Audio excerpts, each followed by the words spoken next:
This time on Rad Rat Video, we're going to learn the pressure flip. Let's get started.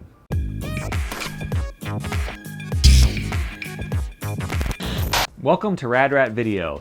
Here on this channel, we learn something new about skateboarding 3 times a week. That can be stuff like trick histories, game reviews of skateboarding games, answering your questions on the series Ask Rad Rat, and also we teach tricks on the Shred School. So for the pressure flip, I actually posted up a poll on Twitter and on Instagram and asked people what they wanted to see most.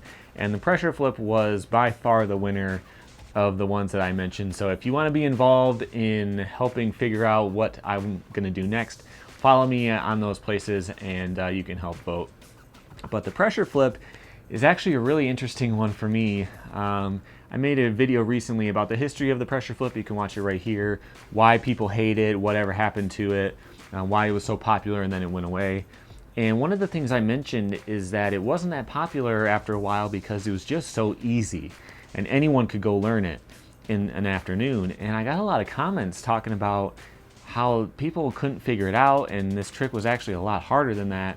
And I didn't really get it until I went out to film some. So this is interesting. I've been doing this trick for 13, 14 years, something like that. And I always thought they were really, really easy. I went out to film some on this setup and I could not land it clean. I landed maybe 50 of them on video.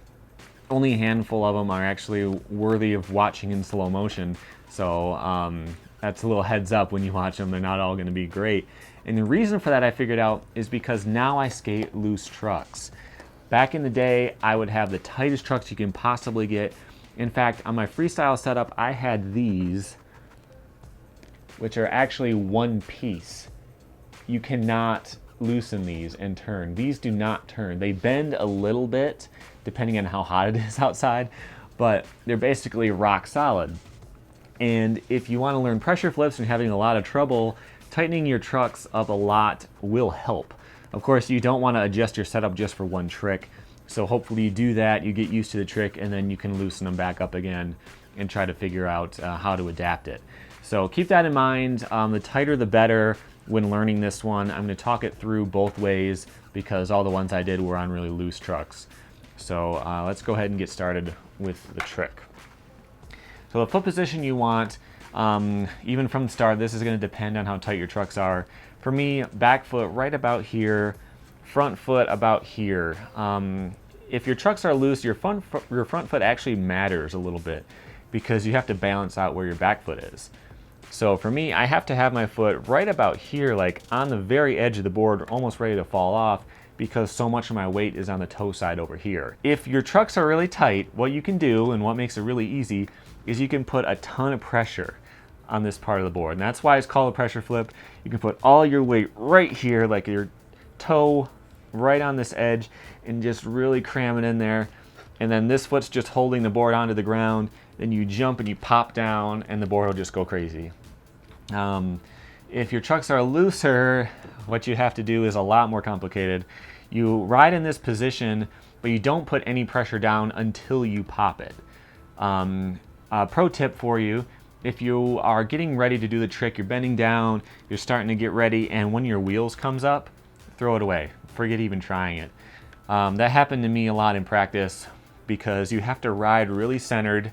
If you start to put weight down here, this wheel, this one, will want to come up and then the tail is closer to the ground. So when you pop it, you get less pop out of it. And then you get kind of a weak pressure flip where the board just kind of goes halfway and then you land on it upside down or something. So if you're doing it loose, what you got to do, you roll up, stay as centered and balanced as you possibly can, and then when you go to pop the trick, that's when you put all the weight down. It's more of a toe move than an actual pressure stance that's making the board flip. So let's talk about that scoop. The weird thing about the pressure flip is that it doesn't really relate to anything else you can do. So as long as you can pop shove it and you can do a couple flip tricks just to get used to the feeling of landing on the board, you're ready for this, but there's really nothing else you can do to build up to it. So I've talked about in my trick tip for the impossible, which you can watch right here, that learning the trick by doing a no comply or standing next to the board or whatever, that doesn't help that much because the weight balance is different and all that kind of stuff. But for the pressure flip, the no comply pressure flip feels a lot like a loose truck pressure flip because you're not really taking advantage of your weight. All right, so let's talk about how that works. When you pop the board, you actually pop it just like a regular pop shove it or an ollie or something, and then as you get into the air, you dip your toe down and you push it forward like that. It's a really weird feeling. It's not going to be anything like you're used to, but your idea here is to get your foot like over here, kind of in front of you a little bit, kind of in the middle of where the board was, and have your toe pointed down.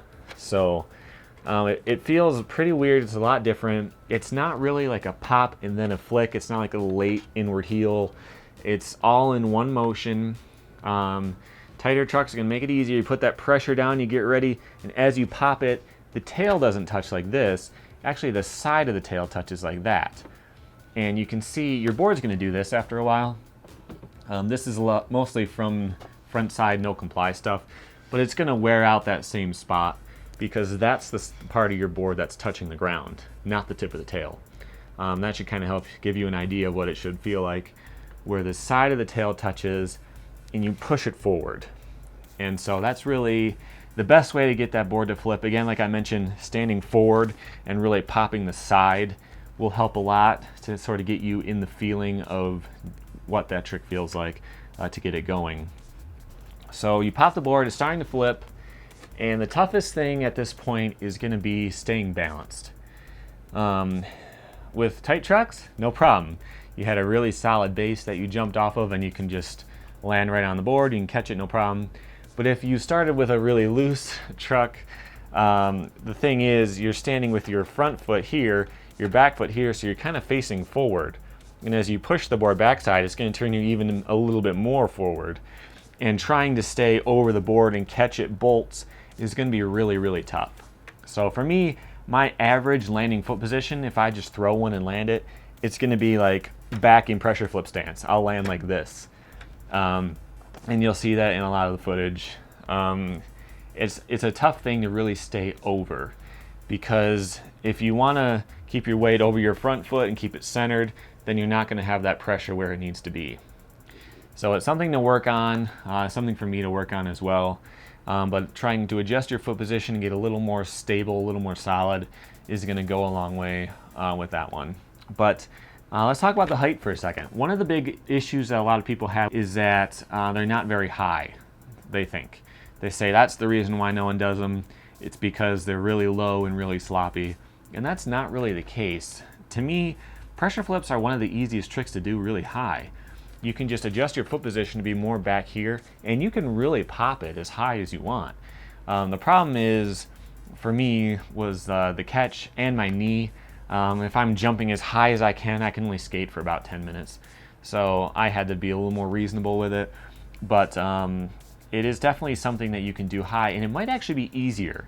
So that's kind of a weird thing with this trick in particular, is that the toughest part of the trick is actually getting that flip to start, just because it's so different from what you're used to. So if you're doing it lower, you actually have to flip it faster, right? If you're doing it really high, you can be more back here. The board is more vertical, more like Chad Muska hard flip style, and there's less of a flip in it. So the technique is a little bit less, but you have more height, so you got to be ready to commit to a really high trick and catching it right off the bat. And it is harder to learn a trick with a catch, but it's up to you. You can try to mess around with that as well to give you a little bit of an extra edge on figuring out what way will work for you. So that's the pressure flip. I'm going to show you some of the clips of the ones that I did. Hopefully I find some ones that look real good in slow motion for you. So check those out. After that, I'm going to show you some of the videos I did recently you might want to check out. And don't forget to subscribe by tapping my logo on screen.